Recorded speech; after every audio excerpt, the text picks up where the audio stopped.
बलदेव की सिद्धि प्राप्ति 123वां पर्व कथा। अथानंतर सीतेंद्र लक्ष्मण के गुणरूपी सागर का स्मरण कर उसे संबोधने की इच्छा करता हुआ बालुका प्रभा की ओर चला। मनुष्यों के लिए अत्यंत दुर्गम मानुषोत्तर पर्वत को लांघकर तथा क्रम से नीचे रत्न प्रभा और शर्करा प्रभा की भूमि को भी उल्लंघन कर वह तीसरी बालुका प्रभा भूमि में पहुंचा। वहां पहुंचकर उसने नारकियों की अत्यंत घृणित कष्ट की अधिकता से दुहसा एवं पाप कर्म से उत्पन्न अवस्था देखी। लक्ष्मण के द्वारा मारा गया जो शंभूक असुर कुमार हुआ था, वह शिकारी के पुत्र के समान इस भूमि में हिंसापूर्ण क्रीड़ा कर रहा था। वह कितने ही नारकियों को ऊपर बांधकर स्वयं मारता था, कितनों ही को सेवकों से मरवाता था और घिरे हुए कितने ही नारकियों को परस्पर लड़ाता था। विरूप शब्द करने वाले कितने ही नारकी बांधकर अग्निकुंडों में फेंके जाते थे और कितने ही जिनके अंगंग में कांटा लग रहे थे ऐसे सेमर के वृक्षों पर चढ़ाए उतारे जाते थे। कितने ही सब ओर खड़े हुए नारकियों के द्वारा लोहनिर्मित मसलों से कूटे जाते थे और कितने ही को निर्दय देवों के द्वारा अपना मांस तथा रुधिर खिलाया जाता था। गाढ़ प्रहार से खंडित हो पृथ्वी तल पर लौटने वाले नारकी कुत्ते, बिलाव, सिंह, व्याघ्र तथा अनेक पक्षियों के द्वारा खाए जा रहे थे। कितने ही शूली पर चढ़ाकर भेदे जाते थे, कितने ही घनों और मुद्गरों से पीटे जाते थे, कितने ही तांबा आदि के स्वरस रूपी जल से भरी कुंभियों में डाले जाते थे। लकड़ियां बांध देने से निश्चल खड़े हुए कितने नारकी करोंतों से विदारे जाते थे और कितने ही नारकियों को जबरदस्ती ताम्र आदि धातुओं का पिघला द्रव पिलाया जाता था। कितने ही कोल्हुओं में पेले जाते थे, कितने ही बाणों से छेदे जाते थे और कितने ही दांत, नेत्र तथा जिह्वा के उपाड़ने का दुहक प्राप्त कर रहे थे। इस प्रकार नारकियों के दुहक देखकर सीतेंद्र को बहुत भारी दया उत्पन्न हुई। तदनंतर उसने अग्निकुंड से निकले और अन्य अनेक नारकियों के द्वारा सब ओर से घेरकर नाना तरह से दुहखी किए जाने वाले लक्ष्मण को देखा। वहीं उसने देखा कि लक्ष्मण विक्रियाकृत मगरमच्छों से व्याप्त वैतरणी के भयंकर जल में छटपटा रहा है और असिपत्र वन में शस्त्राकार पत्रों से छेदा जा रहा है। उसने यह भी देखा कि लक्ष्मण को मारने के लिए बाधा पहुंचाने वाला एक भयंकर नारकी कुपित हो हाथ में बड़ी भारी गदा लेकर उद्यत हो रहा है तथा उसे दूसरे नारकी मार रहे हैं। सीतेंद्र ने वहीं उस रावण को देखा कि जिसके नेत्र अत्यंत भयंकर थे, जिसके शरीर से मलमूत्र झड़ रहे थे, जिसका मुख बहुत बड़ा था और शंभूक का जीव असुर कुमार देव जिसे लक्ष्मण के विरुद्ध प्रेरणा दे रहा था। तदनंतर इसी बीच में महातेजस्वी सीतेंद्र भवनवासियों के उस दुष्ट समूह को डांटे दिखाता हुआ पास में पहुंचा। उसने कहा कि अरे रे पापी शंभूक, तूने यह क्या प्रारंभ कर रखा है? तुझ निर्दय चित्त को क्या अब भी शांति नहीं है? हे अधमदेव, क्रूर कार्य छोड़ मध्यस्थ हो। अत्यंत अनर्थ के कारणभूत इस अभिमान से क्या प्रयोजन सिद्ध होना है? नरक के इस दुहक को सुनकर ही प्राणी को भय उत्पन्न हो जाता है, फिर तुझे प्रत्यक्ष देखकर भी भय क्यों नहीं उत्पन्न होता है? तदनंतर शंभूक के शांत हो जाने पर ज्यों ही सीतेंद्र संबोधने के लिए तैयार हुआ, त्यों ही अत्यंत क्रूर काम करने वाले, चंचल एवं दुग्रह चित्त के धारक वे नारकी देव की प्रभा से तिरस्कृत हो शीघ्र ही इधर-उधर भाग गए। कितने ही दीनहीन नारकी धाराबद्ध पड़ते हुए आंसुओं से मुख को गीला करते हुए रोने लगे। कितने ही दौड़ते अत्यंत विषम गर्तों में गिर गए। तब सांत्वना देते हुए सीतेंद्र ने कहा कि अहो नारकियों, भागो मत, भयभीत मत हो, तुम लोग बहुत दुखी हो, लौट कर आओ, भय मत करो, भय मत करो, खड़े रहो। इस प्रकार कहने पर भी वे भय से कांपते हुए गाढ़ अंधकार में प्रविष्ट हो गए। तदनंतर यही बात जब सीतेंद्र ने फिर से कही तब कहीं उनका कुछ भय कम हुआ और बड़ी कठिनाई से वे चित्त की स्थिरता को प्राप्त हुए। शांत वातावरण होने पर सीतेंद्र ने कहा कि महामोह से जिनकी आत्मा हरी गई है, ऐसे है नारकियों, तुम लोग इस दशा से युक्त होकर भी आत्मा का हित नहीं जानते हो, जिन्होंने लोक का अंत नहीं देखा है, जो हिंसा, झूठ और परधन के हरण में तत्पर हैं, रौद्रध्यानी हैं तथा नरक में स्थित रहने वाले के प्रति जिनकी द्वेष बुद्धि है, ऐसे लोग ही नरक में आते हैं। जो भोगों के अधिकार में संलग्न हैं, 3 क्रोधादि कषायों से अनुरंजित हैं और निरंतर विरुद्ध कार्य करने में तत्पर रहते हैं, ऐसे लोग ही इस प्रकार के दुहक को प्राप्त होते हैं। अथानंतर सुंदर विमान के अग्रभाग पर स्थित सुरेंद्र को देखकर लक्ष्मण और रावण के जीव ने सबसे पहले पूछा कि आप कौन हैं। तब सुरेंद्र ने उनके लिए श्रीराम का तथा अपना सब वृत्तांत कह सुनाया और साथ ही यह भी कहा कि कर्मानुसार यह सब विचित्र कार्य संभव हो जाते हैं। तदनंतर अपना वृत्तांत सुनकर जो प्रतिबोध को प्राप्त हुए थे तथा जिनकी आत्मा शांत हो गई थी, ऐसे वे दोनों दीनतापूर्वक इस प्रकार शोक करने लगे कि हो, हम लोगों ने उस समय मनुष्य जन्म में धर्म में रुचि क्यों नहीं की, जिससे पाप कर्मों के कारण इस अवस्था को प्राप्त हुए हैं। हाय हाय, आत्मा को दुख देने वाला यह क्या विकट कार्य हम लोगों ने कर डाला। अहो, यह सब मोह की महिमा है कि जिसके कारण जीव आत्महित से भ्रष्ट हो जाता है। हे देवेंद्र, तुम ही धन्य हो जो विषयों की इच्छा छोड़ तथा जिनवाणी रूपी अमृत का पान कर देवों की ईशता को प्राप्त हुए हो। तदनंतर अत्यधिक करुणा को धारण करने वाले देवेंद्र ने कई बार कहा कि डरो मत, आओ आओ, मैं तुम लोगों को नरक से निकालकर स्वर्ग लिए चलता हूँ। तत्पश्चात वह सुरेंद्र कमर कसकर उन्हें स्वयं ले जाने के लिए उद्यत हुआ, परंतु वे पकड़ने में न आए।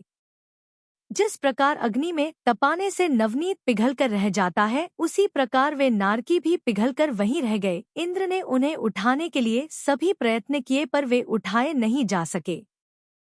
जिस प्रकार दर्पण में प्रतिबिंबित ग्रहण में नहीं आते, उसी प्रकार वे भी ग्रहण में नहीं आ सके। तदनंतर अत्यंत दुखी होते हुए उन नारकियों ने कहा कि हे देव, हम लोगों के जो पूर्वोपार्जित कर्म हैं, वे निःसंदेह भोगने के योग्य नहीं हैं। जो विषरूपी आमिष के लोभी होकर नरक के दुहक को प्राप्त हुए हैं तथा जो अपने द्वारा किए हुए कर्मों के पराधीन हैं, उनका देवलोक क्या कर सकते हैं। यतश अपने द्वारा किया हुआ कर्म नियम से भोगना पड़ता है। इसलिए हे देव, तुम हम लोगों को दुहक से छुड़ाने में समर्थ नहीं हो। हे सीतेंद्र, हमारी रक्षा करो। अब हम जिस कारण फिर नरक को प्राप्त न हो, कृपा कर वह बात तुम हमें बताओ। तदनंतर देव ने कहा कि जो उत्कृष्ट है, नित्य है, आनंद रूप है, उत्तम है, मूढ़ मनुष्यों के लिए मानो रहस्यपूर्ण है, जगत्त्रय में प्रसिद्ध है, कर्मों को नष्ट करने वाला है, शुद्ध है, पवित्र है, परमार्थ को देने वाला है, जो पहले कभी प्राप्त नहीं हुआ है और यदि प्राप्त हुआ भी है तो प्रमादी मनुष्य जिसकी सुरक्षा नहीं रख सके हैं, जो अभव्य जीवों के लिए अज्ञेय है और दीर्घ संसार को भय उत्पन्न करने वाला है, ऐसा सबल एवं दुर्लभ सम्यक दर्शन ही आत्मा का सबसे बड़ा कल्याण है। यदि आप लोग अपना भला चाहते हैं तो इस दशा में स्थित होने पर भी सम्यक्त्व को प्राप्त करो। यह सम्यक्त्व समय पर बोधि को प्रदान करने वाला एवं शुभरूप है। इससे बढ़कर दूसरा कल्याण न है, न था, न होगा। इसके रहते ही महर्षि सिद्ध होंगे, अभी हो रहे हैं और पहले भी हुए थे। महा उत्तम अरहंत जिनेंद्र भगवान ने जीवादि पदार्थों का जैसा निरूपण किया है वह वैसा ही है। इस प्रकार भक्तिपूर्वक दृढ़ श्रद्धान होना सो सम्यक दर्शन है। इत्यादि वचनों के द्वारा नरक में स्थित उन लोगों को यद्यपि सीतेंद्र ने सम्यक दर्शन प्राप्त करा दिया था, तथापि उत्तम भोगों का अनुभव करने वाला वह सीतेंद्र उनके प्रति शोक करने में लीन था। उसकी आंखों में उनका पूर्वभव झूल गया और उसे ऐसा लगने लगा कि देखो, जिस प्रकार अग्नि के द्वारा नवीन उद्यान जल जाता है, उसी प्रकार इनका कांति और लावण्य पूर्ण सुंदर शरीर कर्म के द्वारा जल गया है, जिसे देख उस समय सारा संसार आश्चर्य में पड़ जाता था। इनकी वह उदात्त तथा सुंदर क्रीड़ाओं से युक्त कांति कहाँ गई। वह उनसे कहने लगा कि देखो, कर्मभूमि के उस क्षुद्र सुख के कारण आप लोग पाप कर इस दुहक के सागर में निमग्न हुए हैं। इस प्रकार सीतेंद्र के कहने पर अनादि भवों में क्लेश उठाने वाले उन लोगों ने वह उत्तम सम्यक दर्शन प्राप्त कर लिया जो कि उन्हें पहले कभी प्राप्त नहीं हुआ था। उन्होंने कहा कि इस बीच में जिसका छूटना अशक्य है, ऐसे इस दुख को भोगकर जब यहाँ से निकलेंगे तब मनुष्य भव धारण कर श्री जिनेंद्र देव की शरण रहेंगे। अहो देव, तुमने हम सबका बड़ा हित किया जो यहाँ आकर उत्तम सम्यक दर्शन में लगाया है। हे महाभाग सीतेंद्र, जाओ जाओ, अपने आरणाच्युत कल्प को जाओ और शुद्ध धर्म का विशाल फल भोगकर मोक्ष को प्राप्त हो। इस प्रकार उन सबके कहने पर यद्यपि वह सीतेंद्र शोक के कारणों से रहित हो गया था, तथापि परम रिद्धि को धारण करने वाला वह मन ही मन शोक करता जाता था। तदनंतर महान पुण्य को धारण करने वाला वह धीरवीर सुरेंद्र उन सबके लिए बोधिदायक शुभ उपदेश देकर अपने स्थान पर आरूढ़ हो गया। नरक से निकलकर जिसकी आत्मा अत्यंत भयभीत हो रही थी, ऐसा वह सीतेंद्र मन ही मन अरहंत सिद्ध साधु और केवली प्रणीत धर्म इन चार की शरण को प्राप्त हुआ और अनेकों बार उसने मेरु पर्वत की प्रदक्षिणाएं दी। नरकती के उस दुहक को देखकर, स्मरण कर तथा वहां के शब्द का ध्यान कर वह सुरेंद्र विमान में भी काँप उठता था, जिसका हृदय काँप रहा था तथा जिसका मुख शोभा संपन्न चंद्रमा के समान था। ऐसा वह बुद्धिमान सुरेंद्र फिर से भरत क्षेत्र में उतरने के लिए उद्यत हुआ। उस समय वायु के समान वेगशाली घोड़े, सिंह तथा मदोन्मत्त हाथियों के समूह से युक्त चलते हुए विमानों से और नाना रंग के वस्त्रों को धारण करने वाले वानर तथा माला आदि के चिन्हों से युक्त मुकुटों से उज्ज्वल नाना प्रकार के वाहनों पर आरूढ़, पताका तथा छत्र आदि से शोभित शतघ्नी, शक्ति, चक्र, असी, धनुष, कुंत और गदा को धारण करने वाले सब ओर गमन करते हुए अप्सराओं के समूह से सहित सुंदर देवों से और बांसुरी तथा वीणा के शब्दों से सहित तथा जय जयकार, नंद, वर्धस्व आदि शब्दों से मिश्रित मृदंग और दुंदुभी के नाद से आकाश भर गया था। अथानंतर परम अभ्युदय को धारण करने वाला सीतेंद्र श्री राम केवली की शरण में गया। वहां जाकर उसने हाथ जोड़ भक्तिपूर्वक बार बार प्रणाम किया।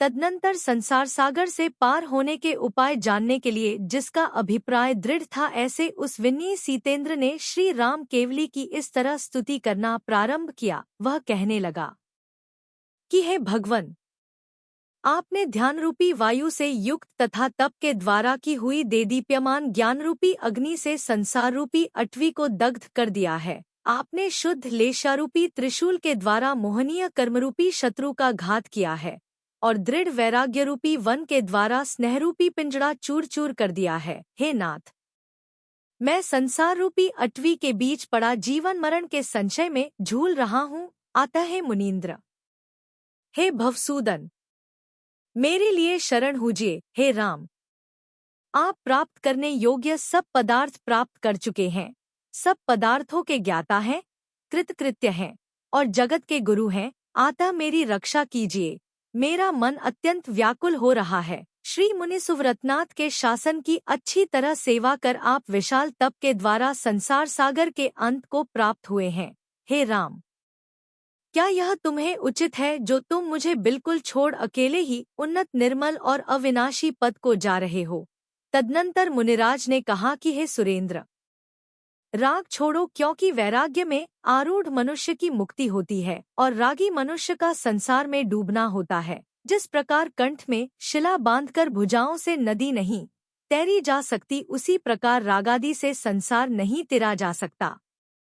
जिसका चित्त निरंतर ज्ञान में लीन रहता है तथा जो गुरुजनों के कहे अनुसार प्रवृत्ति करता है, ऐसा मनुष्य ही ज्ञान, शील आदि गुणों की आसक्ति से संसार सागर को तैर सकता है। गौतम स्वामी कहते हैं कि हे राजन, विद्वानों को यह समझ लेना चाहिए कि महाप्रतापी केवली आदि मध्य और अवसान में अर्थात प्रत्येक समय सब पदार्थों के गुणों को ग्रस्त करते हैं, जानते हैं। हे राजन, अब इसके आगे सीतेंद्र ने जो पूछा और केवली ने जो उत्तर दिया वह सब कहूंगा। सीतेंद्र ने केवली से पूछा कि हे नाथ, हे सर्वज्ञ, ये दशरथ आदि भव्य जीव कहाँ हैं? तथा लवण और अंकुश की आपने कौन सी गति देखी है? अर्थात ये कहाँ उत्पन्न होंगे? तब केवली ने कहा कि राजा दशरथ आनत स्वर्ग में देव हुए हैं। इनके सिवाय सुमित्रा, कैकेयी, सुप्रजा, सुप्रभा और अपराजिता, कौशल्या, जनक तथा कनक ये सभी सम्यक दृष्टि अपने अपने सामर्थ्य के अनुसार बंधे हुए कर्म से उसी आनत स्वर्ग में तुल्य विभूति के धारक देव हैं। ज्ञान और दर्शन की अपेक्षा समानता रखने वाले लवण और अंकुश नामक दोनों महाभाग मुनि कर्मरूपी धूलि से रहित हो अविनाशी पद प्राप्त करेंगे। केवली के इस प्रकार कहने पर सीतेंद्र हर्ष से अत्यधिक संतुष्ट हुआ। तदनंतर उसने स्नेहवश भाई भामंडल का स्मरण कर उसकी चेष्टा पूछी। इसके उत्तर में तुम्हारा भाई भी, इतना कहते ही सीतेंद्र कुछ दुखी हुआ। तदनंतर उसने हाथ जोड़कर पूछा कि हे मुनिराज, वह कहाँ उत्पन्न हुआ है? तदनंतर पद्मनाभ राम ने कहा कि हे अच्युतेंद्र, तुम्हारा भाई जिस चेष्टा से जहाँ उत्पन्न हुआ है उसे कहता हूँ सो सुन। अयोध्या नगरी में अपने कुल का स्वामी अनेक करोड़ का धनी तथा मकरी नामक प्रिया के साथ कामभोग करने वाला एक वज्रांक नाम का सेठ था। उसके अनेक पुत्र थे तथा वह राजा के समान वैभव को धारण करने वाला था। सीता को निर्वासित सुन वह इस प्रकार की चिंता को प्राप्त हुआ कि अत्यंत सुकुमारांगी तथा दिव्य गुणों से अलंकृत सीता वन में किस अवस्था को प्राप्त हुई होगी। इस चिंता से वह अत्यंत दुखी हुआ। तदनंतर जिसके पास दयालु हृदय विद्यमान था और जिसे संसार से द्वेष उत्पन्न हो रहा था, ऐसा वह वज्रांग सेठ परम वैराग्य को प्राप्त हो द्युति नामक मुनिराज के पास दीक्षित हो गया। इसकी दीक्षा का हाल घर के लोगों को विदित नहीं था। उसके अशोक और तिलक नाम के दो विन्यवान पुत्र थे, सो वे किसी समय निमित्तज्ञानी द्युति मुनिराज के पास अपने पिता का हाल पूछने के लिए गए। वहीं पिता को देखकर स्नेह अथवा वैराग्य के कारण अशोक तथा तिलक भी उन्हीं द्युति मुनिराज के पादमूल में दीक्षित हो गए। द्युति मुनिराज परम तपश्चरण कर तथा आयु का क्षय प्राप्त कर शिष्यजनों को उत्कंठा प्रदान करते हुए ऊर्ध्व ग्रैव्यक में अहमिंद्र हुए। यहाँ पिता और दोनों पुत्र मिलकर तीनों मुनि गुरु के कहे अनुसार प्रवृत्ति करते हुए जिनेंद्र भगवान की वंदना करने के लिए ताम्रचूड़पुर की ओर चले। बीच में 50 योजन प्रमाण बालू का समुद्र रेगिस्तान मिलता था, सो वे इच्छित स्थान तक नहीं पहुंच पाए। बीच में ही वर्षा काल आ गया। उस रेगिस्तान में जिसका मिलना अत्यंत कठिन था तथा जो पात्र दान से प्राप्त होने वाले अभ्युदय के समान जान पड़ता था एवं जो अनेक शाखाओं और उपशाखाओं से युक्त था, ऐसे एक वृक्ष को पाकर उसके आश्रय उक्त तीनों मुनिराज ठहर गए। तदनंतर अयोध्यापुरी को जाते समय जनक के पुत्र भामंडल ने वे तीनों मुनिराज देखे।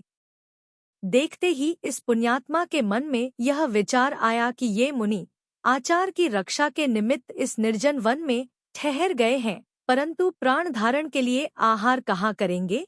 ऐसा विचार कर सद्विद्या की उत्तम शक्ति से युक्त भामंडल ने बिल्कुल पास में एक अत्यंत सुंदर नगर बसाया जो सब प्रकार को सामग्री से सहित था। स्थान स्थान पर उसने घोष अहीर आदि के रहने के ठिकाने दिखलाए।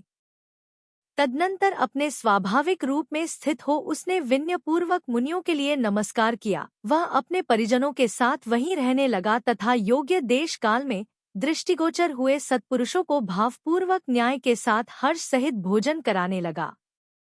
इस निर्जन वन में जो मुनिराज थे उन्हें तथा पृथ्वी पर उत्कृष्ट संयम को धारण करने वाले जो अन्य विपत्तिग्रस्त साधु थे उन सबको वह आहार आदि देकर संतुष्ट करने लगा। मुक्ति की भावना रख पुण्यरूपी सागर में वाणिज्य करने वाले मनुष्यों के जो सेवक हैं, धर्मानुरागी भामंडल को उन्हीं का दृष्टांत देना चाहिए। अर्थात मुनि तो पुण्यरूपी सागर में वाणिज्य करने वाले हैं और भामंडल उनके सेवक के समान है। किसी एक दिन भामंडल उद्यान में गया था। वहां अपनी मालिनी नामक स्त्री के साथ वह शैया पर सुख से पड़ा था कि अचानक वज्रपात होने से उसकी मृत्यु हो गई। तदनंतर मुनिदान से उत्पन्न पुण्य के प्रभाव से वह मेरु पर्वत के दक्षिण में विद्यमान देवकुरु में 3 पल्य की आयु वाला दिव्य लक्षणों से भूषित उत्तम आर्य हुआ। इस तरह उत्तम दीप्ति को धारण करने वाला वह आर्य अपनी सुंदर मालिनी स्त्री के साथ उस देवकुरु में महाविस्तार को प्राप्त हुए पात्रदान के फल का उपभोग कर रहा है। जो शक्ति संपन्न मनुष्य पात्रों के लिए अन्न देकर संतुष्ट करते हैं, वे भोग भूमि पाकर परम पद को प्राप्त होते हैं। भोग भूमि से च्युत हुए मनुष्य स्वर्ग में भोग भोगते हैं, क्योंकि वहाँ के मनुष्यों का यह स्वभाव ही है। यथार्थ में दान से भोग की संपदाएं प्राप्त होती हैं, दान से सुख की प्राप्ति होती है और दान स्वर्ग तथा मोक्ष का प्रधान कारण है। इस प्रकार भामंडल के दान का माहात्म्य सुनकर सीतेंद्र ने बालुका प्रभा पृथ्वी में पड़े हुए रावण और उसी अधोभूमि में पड़े लक्ष्मण के विषय में पूछा कि हे नाथ, यह लक्ष्मण पाप का अंत होने पर नरक से निकलकर क्या होगा? हे प्रभो, वह रावण का जीव कौन गति को प्राप्त होगा और मैं स्वयं इसके बाद क्या होऊंगा? यह सब मैं जानना चाहता हूँ। इस प्रकार प्रश्न कर जब स्वयंप्रभ नाम का सीतेंद्र उत्तर जानने के लिए उद्यत चित्त हो गया, तब सर्वज्ञ देव ने उनके आगामी भवों की उत्पत्ति से संबंध रखने वाले वचन कहे। उन्होंने कहा कि हे सीतेंद्र, सुन, स्वकृत कर्म के अभ्युदय से सहित रावण और लक्ष्मण नरक संबंधी दुहक भोग कर तथा तीसरे नरक से निकलकर मेरुपर्वत से पूर्व की ओर विद्यावती नामक नगरी में सुनंद नामक सम्यक दृष्टि गृहस्थ की रोहिणी नामक स्त्री के क्रमशः अर्हदास और ऋषिदास नाम के पुत्र होंगे। ये पुत्र सद्गुणों से प्रसिद्ध, अत्यधिक उत्सवपूर्ण चित्त के धारक और प्रशंसनीय क्रियाओं के करने में तत्पर होंगे। वहाँ गृहस्थ की विधि से देवाधिदेव जिनेंद्र भगवान की पूजा कर अनुव्रत के धारी होंगे और अंत में मरकर उत्तम देव होंगे। वहाँ चिरकाल तक पंचेंद्रियों के मनोहर सुख प्राप्त कर वहाँ से च्युत हो उसी महाकुल में पुनः उत्पन्न होंगे। फिर पात्रदान के प्रभाव से हरिक्षेत्र प्राप्त कर स्वर्ग जावेंगे। तदनंतर वहां से च्युत हो उसी नगर में राजपुत्र होंगे। वहां इनके पिता का नाम कुमार कीर्ति और माता का नाम लक्ष्मी होगा तथा स्वयं ये दोनों कुमार जयकांत और जयप्रभ नाम के धारक होंगे। तदनंतर तप करके लांतव स्वर्ग जावेंगे। वहां उत्तम देवपद प्राप्त कर तत्संबंधी सुख का उपभोग करेंगे। हे सीतेंद्र, तू आरणाच्युत कल्प से च्युत हो इस भरतक क्षेत्र के रत्नस्थलपुर नामक नगर में सब रत्नों का स्वामी चक्ररथ नाम का श्रीमान चक्रवर्ती होगा। रावण और लक्ष्मण के जीव जो लांतव स्वर्ग में देव हुए थे वे वहां से च्युत हो पुण्य रस के प्रभाव से तुम्हारे क्रमशः इंद्ररथ और मेघरथ नामक पुत्र होंगे, जो पहले दशानन नाम का तेरा महाबलवान शत्रु था, जिसने भरतक क्षेत्र के 3 खंड वश कर लिए थे और जिसके यह निश्चय था कि जो परस्त्री मुझे नहीं चाहेगी उसे मैं नहीं चाहूंगा। निश्चय ही नहीं, जिसने जीवन भले ही छोड़ दिया था पर इस सत्यव्रत को नहीं छोड़ा था किंतु उसका अच्छी तरह पालन किया था। वह रावण का जीव धर्मप्रायण इंद्ररथ होकर तिर्यंश और नरक को छोड़ अनेक उत्तम भवपा मनुष्य होकर सर्व प्राणियों के लिए दुर्लभ तीर्थ कर नाम कर्म का बंध करेगा। तदनंतर वह पुण्यात्मा अनुक्रम से तीनों लोकों के जीवों से पूजा प्राप्त कर मोहादि शत्रुओं के समूह को नष्ट कर अरहत पद प्राप्त करेगा। और तेरा जीव जो चक्ररथ नाम का चक्रधर हुआ था वह रत्नस्थलपुर में राज्य कर अंत में तपोबल से वैजयंत विमान में अहमिंद्र पद को प्राप्त होगा। वहीं तू स्वर्गलोक से च्युत हो उक्त तीर्थंकर का रिद्धिधारी श्रीमान प्रथम गंधर होगा और उसके बाद परम निर्वाण को प्राप्त होगा। इस प्रकार सुनकर सीता का जीव सुरेंद्र भावपूर्ण अंतरात्मा से परम संतोष को प्राप्त हुआ। सर्वज्ञ देव ने लक्ष्मण के जीव का जो निरूपण किया था वह मेघरथ नाम का चक्रवर्ती का पुत्र होकर धर्मपूर्ण आचरण करता हुआ कितने ही उत्तम भवों में भ्रमण कर पुष्करद्वीप संबंधी विदेह क्षेत्र के शतपत्र नामा नगर में अपने योग्य समय में जन्माभिषेक प्राप्त कर तीर्थंकर और चक्रवर्ती पद को प्राप्त हो निर्वाण प्राप्त करेगा। और मैं भी 7 वर्ष पूर्ण होते ही पुनर्जन्म से रहित हो वहां जाऊंगा जहां भरत आदि मुनिराज गए हैं। इस प्रकार आगामी भवों का वृत्तांत जानकर जिसका सब संशय दूर हो गया था तथा जो महाभावना से सहित था ऐसा सुरेंद्र सीतेंद्र श्री पद्मनाभ केवली की बार बार स्तुति कर तथा नमस्कार कर उनके अभ्युदय युक्त रहते हुए चैत्यालयों की वंदना करने के लिए चला गया। वह अत्यंत भक्त हो तीर्थंकरों के निर्वाण क्षेत्रों की पूजा करता, नंदीश्वर द्वीप में जिन प्रतिमाओं की अर्चा करता, देवाधिदेव जिनेंद्र भगवान को निरंतर मन में धारण करता, स्वयं केवली पद को प्राप्त हुए के समान परम सुख का अनुभव करता, पाप कर्म को भस्मीभूत मानता, हर्षित तथा सदाचार से युक्त होता और देवों के समूह से आवृत होता हुआ स्वर्गलोक चला गया। उस समय उसने स्वर्ग जाते जाते भाई के पुरातन स्नेह के कारण देवकुरु में भामंडल के जीज को देखा और उसके साथ प्रिय वार्तालाप किया। वह सीतेंद्र सर्व मनोरथों को पूर्ण करने वाले उस आरणाच्युत कल्प में हजारों देवियों के साथ रमण करता हुआ रहता था। राम की आयु 17,000 वर्ष की तथा उनके और लक्ष्मण के शरीर की ऊंचाई 16 धनुष की थी। गौतम स्वामी कहते हैं कि इस तरह पुण्य और पाप का अंतर जानकर पाप को दूर से ही छोड़कर पुण्य या का ही संचय करना उत्तम है। गौतम स्वामी कहते हैं कि हे राजन, देखो जिनेंद्र देव के उत्तम शासन में धैर्य को प्राप्त हुए बलभद्र पद के धारी विभु रामचंद्र ने जन्मजरामरण रूपी महाबलवान शत्रु पराजित कर दिए। वे रामचंद्र श्री जिनेंद्र देव के प्रसाद से जन्मजरामरण का व्युच्छेद कर अत्यंत दुर्लभ, निर्दोष, अनुपम, नित्य और उत्कृष्ट कैवल्य सुख को प्राप्त हुए। मुनीन्द्र, देवेंद्र और असुरेंद्रों के द्वारा जो स्तुत, महित तथा नमस्कृत हैं, जिन्होंने दोषों को नष्ट कर दिया है, जो सैकड़ों प्रकार के हर्ष से उपगीत हैं, तथा विद्याधरों की पुष्पवृष्टियों की अधिकता से जिनका देखना भी कठिन है, ऐसे श्रीराम महामुनि 25 वर्ष तक उत्कृष्ट विधि से जैनाचार की आराधना कर समस्त जीव समूह के आभरणभूत तथा सिद्ध परमेष्ठियों के निवास क्षेत्र स्वरूप 3 लोक के शिखर को प्राप्त हुए। हे भव्यजनों, जिनके संसार के कारण मिथ्या दर्शनादि भाव नष्ट हो चुके थे, जो उत्तम योग के धारक थे, शुद्ध भाव और शुद्ध हृदय के धारक थे, कर्मरूपी शत्रुओं के जीतने में वीर थे, मन को आनंद देने वाले थे और मुनियों में श्रेष्ठ थे, उन भगवान राम को शिर से प्रणाम करो, जिन्होंने तरुण सूर्य के तेज को जीत लिया था, जिन्होंने पूर्ण चंद्रमा के मंडल को नीचा कर दिया था, जो अत्यंत सुदृढ़ था, पूर्व स्नेह के वश अथवा धर्म में स्थित होने के कारण सीता के जीव प्रतीन्द्र ने जिनकी अत्यधिक पूजा की थी, तथा जो परम रिद्धि को प्राप्त थे, ऐसे मुनि प्रधान श्रीरामचंद्र को नमस्कार करो, जो बलदेवों में 8वें बलदेव थे, जिनका शरीर अत्यंत शुद्ध था, जो श्रीमान थे, अनंत बल के धारक थे, हजारों नियमों से भूषित थे और जिनके सब विकार नष्ट हो गए थे, जो अनेक शील तथा लाखों उत्तर गुणों के धारक थे, जिनकी कीर्ति अत्यंत शुद्ध थी, जो उदार थे, ज्ञानरूपी प्रदीप से सहित थे, निर्मल थे और जिनका उज्ज्वल यश 3 लोक में फैला हुआ था, उन श्रीराम को प्रणाम करो, जिन्होंने कर्मप्तल को जला दिया था, जो गंभीर गुणों के सागर थे, जिनका क्षोभ छूट गया था, जो मंदरगिरी के समान अकम्प थे तथा जो मुनियों का यथोक्त चारित्र पालन करते थे, उन श्री राम को नमस्कार करो, जिन्होंने कषायरूपी शत्रुओं को नष्ट कर सुख दुखादि समस्त द्वंद्वों का त्याग कर दिया था, जो 3 लोक की परमेश्वरता को प्राप्त थे, जो जिनेंद्र देव के शासन में लीन थे, जिन्होंने पापरूपी रज उड़ा दी थी, जो सम्यक दर्शन, सम्यक ज्ञान और सम्यक चारित्र से तन्मय हैं, संसार को नष्ट करने वाले हैं तथा समस्त दोहखों का क्षय करने में तत्पर हैं, ऐसे मुनिवर श्रीराम को प्रणाम करो। चेष्टित, अनथ, चरित, करण और चारित्र ये सभी शब्द यतश्च पर्यायवाचक शब्द हैं।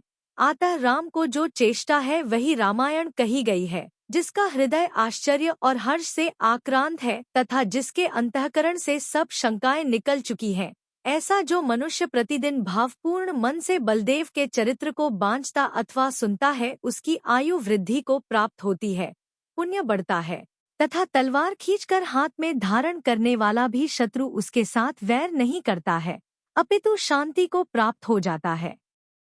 इसके सिवाय इसके बांचने अथवा सुनने से धर्म का अभिलाषी मनुष्य धर्म को पाता है, यश का अभिलाषी परम यश को पाता है और राज्य से भ्रष्ट हुआ मनुष्य पुनः राज्य को प्राप्त करता है। इसमें कुछ भी संशय नहीं करना चाहिए। इष्ट संयोग का अभिलाषी मनुष्य शीघ्र ही इष्टजन के संयोग को पाता है, धन का अर्थ ही धन पाता है, स्त्री का इच्छुक उत्तम स्त्री पाता है और पुत्र का अर्थ ही गोत्र को आनंदित करने वाला उत्तम पुत्र पाता है। लाभ का इच्छुक सरलता से सुख देने वाला उत्तम लाभ प्राप्त करता है। विदेश जाने वाला कुशल रहता है और स्वदेश में रहने वाले के सब मनोरथ सिद्ध होते हैं, उसकी बीमारी शांत हो जाती है। ग्राम तथा नगरवासी देव संतुष्ट रहते हैं, हाँ नक्षत्रों के साथ साथ सूर्य आदि कुटिल ग्रह भी प्रसन्न हो जाते हैं। राम की कथाओं से निश्चिंतित तथा दुर्भावित सैकड़ों पाप नष्ट हो जाते हैं तथा इनके सिवाय जो कुछ अन्य अमंगल हैं वे सब क्षय को प्राप्त हो जाते हैं, अथवा हृदय में जो कुछ उत्तम बात है राम कथा के कीर्तन में लीन मनुष्य उसे अवश्य पाता है। सो ठीक ही है, क्योंकि सर्वज्ञ देव संबंधी सुदृढ़ भक्ति इष्टपूर्ति करती ही है। उत्तम भाव को धारण करने वाला मनुष्य जिनेंद्र देव की भक्ति से लाखों भावों में संचित पाप कर्म को नष्ट कर देता है तथा दुख रूपी सागर को पार कर शीघ्र ही अरहनत पद को प्राप्त करता है। ग्रंथकर्ता श्री रविशेणाचार्य कहते हैं कि बड़ी सावधानी से जिसका समाधान बैठाया गया है, जो दिव्य है, पवित्र अक्षरों से संपन्न है, नाना प्रकार के हजारों जन्मों में संचित अत्यधिक क्लेशों के समूह को नष्ट करने वाला है, विविध प्रकार के आख्यानों अवान्तर कथाओं से व्याप्त है, सत्पुरुषों की चेष्टाओं का वर्णन करने वाला है और भव्य जीवरूपी कमलों के परम हर्ष को करने वाला है, ऐसा यह पद्मचरित मैंने भक्ति वश ही निरूपित किया है। श्री पद्ममुनि का जो चरित मूल में सब संसार से नमस्कृत श्रीवर्धमान स्वामी के द्वारा कहा गया, फिर इंद्रभूति गंधर के द्वारा सुधो और जम्बू स्वामी के लिए कहा गया तथा उनके बाद उनके शिष्यों के शिष्य श्री उत्तरवाग्मी अर्थात श्रेष्ठ वक्ता श्री कीर्तिधर मुनि के द्वारा प्रकट हुआ तथा जो कल्याण और साधु समाधि की वृद्धि करने वाला है, ऐसा यह पदमचरित सर्वोत्तम माल स्वरूप, यह पदमचरित समस्त शास्त्रों के ज्ञाता उत्तम मुनियों के मन की सोपान परंपरा के समान नाना पाकी परंपरा से युक्त है, सुभाषितों से भरपूर है, सारपूर्ण है तथा अत्यंत आश्चर्यकारी है। इंद्र गुरु के शिष्य श्री दिवाकर यति थे, उनके शिष्य अर्हद्यति थे, उनके शिष्य लक्ष्मण सेन मुनि थे और उनका शिष्य मैं रविशेण हूँ, जो सम्यक दर्शन की शुद्धता के कारणों से श्रेष्ठ है, कल्याणकारी है, विस्तृत है, अत्यंत स्पष्ट है, उत्कृष्ट है, निर्मल है, श्री संपन्न है, रत्नत्रय रूप बोधि का दायक है तथा अद्भुत पराक्रमी पुण्य स्वरूप श्री राम के महात्म्य का उत्तम कीर्तन करने वाला है, ऐसा यह पुराण आत्मोपकार के इच्छुक विद्वज्जनों के द्वारा निरंतर श्रवण करने के योग्य है। बलभद्र नारायण और इनके शत्रु रावण का यह चरित्र समस्त संसार में प्रसिद्ध है। इसमें अच्छे और बुरे दोनों प्रकार के चरित्रों का वर्णन है। इनमें बुद्धिमान मनुष्य बुद्धि द्वारा विचार कर अच्छे अंश को ग्रहण करते हैं और बुरे अंश को छोड़ देते हैं। जो अच्छा चरित्र है वह गुणों को बढ़ाने वाला है और जो बुरा चरित्र है वह कष्टों की वृद्धि करने वाला है। इनमें से जिस मनुष्य को जिस विषय की इच्छा हो वह उसी के साथ मित्रता को करता है, अर्थात गुणों को चाहने वाला अच्छे चरित्र से मित्रता बढ़ाता है और कष्ट चाहने वाला बुरे चरित्र से मित्रता करता है। इससे इतना सिद्ध है कि बुरा चरित्र कभी शांति के लिए नहीं होता, जबकि परस्त्री को आशा रखने वाला विद्याधरों का राजा रावण कष्ट को प्राप्त होता हुआ अंत में मरण को प्राप्त हुआ, तब साक्षात रतिक्रीड़ा करने वाले अन्य काम रोगी की तो कथा ही क्या है। हजारों उत्तमोत्तम स्त्रियां जिसकी निरंतर सेवा करती थी, ऐसा रावण भी जब अतृप्त बुद्धि होता हुआ मरण को प्राप्त हुआ तब अन्य मनुष्य तृप्ति को प्राप्त होगा, यह कहना मोह ही है। अपनी स्त्री के हितकारी सुख को छोड़कर जो पापी परस्त्रियों में प्रेम करता है वह सूखी लकड़ी के समान दुखरूपी बड़े सागर में नियम से प्रवेश करता है। अहो भव्या जनों, तुम लोग जिन शासन की भक्तिरूपी रंग में रंग कर तथा शक्ति के अनुसार सुदृढ़ चारित्र को ग्रहण कर शीघ्र ही उस स्थान को जाओ जहाँ की बलदेव आदि महापुरुष गए हैं। पुण्य के फल से यह जीव उच्च पद तथा उत्तम संपत्तियों का भंडार प्राप्त करता है और पाप के फल से कुक्ति संबंधी दुख पाता है। यह स्वभाव है अत्यधिक क्रोध करना, परपीड़ा में प्रीति रखना और रूक्ष वचन बोलना, यह प्रथम कुकृत अर्थात पाप है। और विनय, श्रुत, शील, दया सहित वचन, अमात्सर्य और क्षमा ये सब सुकृत अर्थात पुण्य है। अहो, मनुष्यों के लिए धन, आरोग्य तथा सुखादिक कोई नहीं देता है। यदि यह कहा जाए कि देव देते हैं तो वे स्वयं अधिक संख्या में दुखी क्यों हैं? बहुत कहने से क्या। हे विद्वज्जनों, यत्नपूर्वक एक प्रमुख आत्मपद को तथा नाना प्रकार के विपाक से परिपूर्ण कर्मों के स्वरस को अच्छी तरह जानकर सदा उसी की प्राप्ति के उपायों में रमण करो। हे विद्वज्जनों, हमने इस ग्रंथ में परमार्थ की प्राप्ति के उपाय कहे हैं, सो उन्हें शक्तिपूर्वक काम में लाओ जिससे संसार रूपी सागर से पार हो सको। इस प्रकार यह शास्त्र जीवों के लिए विशुद्धि प्रदान करने में समर्थ, सब ओर से अत्यंत रमणीय और समस्त विश्व में सूर्य के प्रकाश के समान सब वस्तुओं को प्रकाशित करने वाला है। जिन सूर्य श्री वर्धमान जिनेन्द्र के मोक्ष जाने के बाद 1203 वर्ष 6 माह बीत जाने पर श्री पद्ममुनि का यह चरित्र लिखा गया है। मेरी इच्छा है कि समस्त श्रुत देवता जिन शासन देव निखिल विश्व को जिन भक्ति में तत्पर करते हुए यहाँ अपना सानिध्य प्रदान करें, वे सब प्रकार के आदर से युक्त लोक स्नेही भव्य देव समस्त वस्तुओं के विषय में अर्थात सब पदार्थों के निरूपण के समय अपने वचनों से आगम की रक्षा करें। इस ग्रंथ में व्यंजनांत अथवा स्वरांत जो कुछ भी कहा गया है वही अर्थ का वाचक शब्द है और शब्दों का समूह ही वाक्य है। यह निश्चित है। लक्षण, अलंकार, अभिधेय, लक्ष्य और व्यंग्य के भेद से 3 प्रकार का वाच्य, प्रमाण, छंद तथा आगम इन सबका यहाँ अवसर के अनुसार वर्णन हुआ है, सो शुद्ध हृदय से उन्हें जानना चाहिए। यह पद्मचरित ग्रंथ अनुष्टुप श्लोकों की अपेक्षा 18,023 श्लोक प्रमाण कहा गया है। इस प्रकार आर्ष नाम से प्रसिद्ध श्री रविशेणाचार्य प्रणीत पद्मपुराण में बलदेव की सिद्धि प्राप्ति का वर्णन करने वाला 123वां पर्व समाप्त हुआ।